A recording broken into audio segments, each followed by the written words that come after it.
Here on the news with Rick Sanchez, we have been all over this developing story of a cell phone tower in California at a school where parents say it's caused their children to get cancer.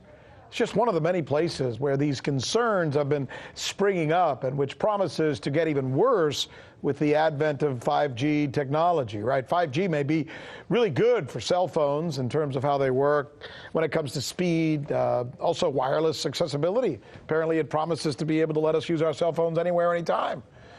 But will it be good for our health, right? A key question, right? For example, families at this elementary school in California say their children got cancer from the cell phone tower that happened to be right smack dab in the middle of the school. Are they right? Joining us now is Dr. Paul Heroux. He is a professor of toxicology and the health effects of electromagnetism. Whew, did well with that pronunciation, huh? He's at the McGill School of Medicine in Montreal, Canada. Professor, thanks so much for joining us. So what do you say about this particular case, and then we'll move on to others? These parents say, look, they put the cell phone tower right smack dab in the middle of the school, and lo and behold, a lot of our children ended up getting cancer. Are they correct on this? Look, Rick, the problem is that corporations don't have children. People have children. And all of these people who direct corporations, when they go to work, they forget about their children, which is why some of them put photographs on their desk to remind themselves, because their behavior is about selling things and competition and things like that. So this is why irradiation of the population of the United States has gotten out of hand.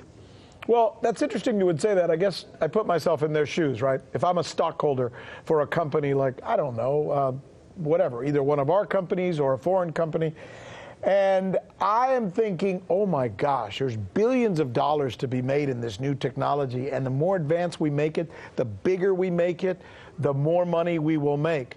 What's to stop me from continuing to blow this thing up?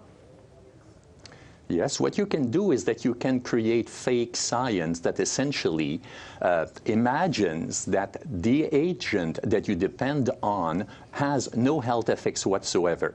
If you look back in time, there was what I would call a heat war in the past. There wasn't only a Cold War, there was a heat war.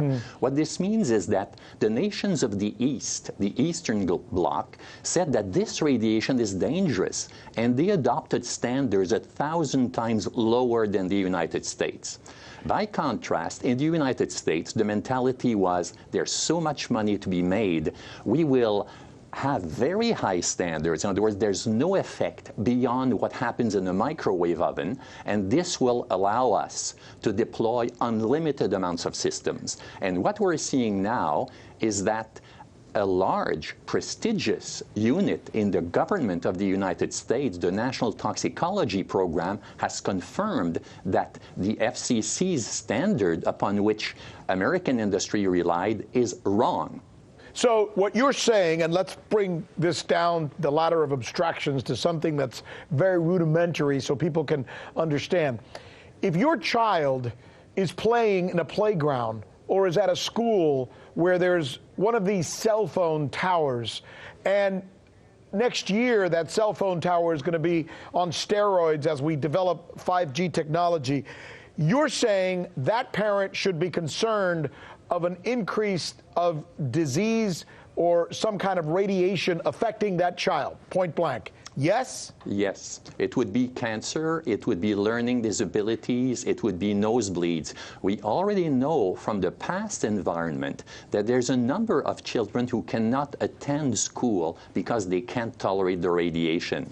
Industry is slated to go ahead and increase this level of radiation. This is clearly the wrong direction to go. Well, I'll tell you what, Professor, you make a very compelling argument. We thank you, sir, for taking us through that. We look forward to talking to you about this once again. Thank you. I'm Rick Sanchez. You found us on YouTube, and that's awesome. But you know what? I'm also live every night at 7 and 8 p.m. Eastern on DirecTV and Dish and cable and satellite, the RT app, oh, and Pluto TV. I'll see you there.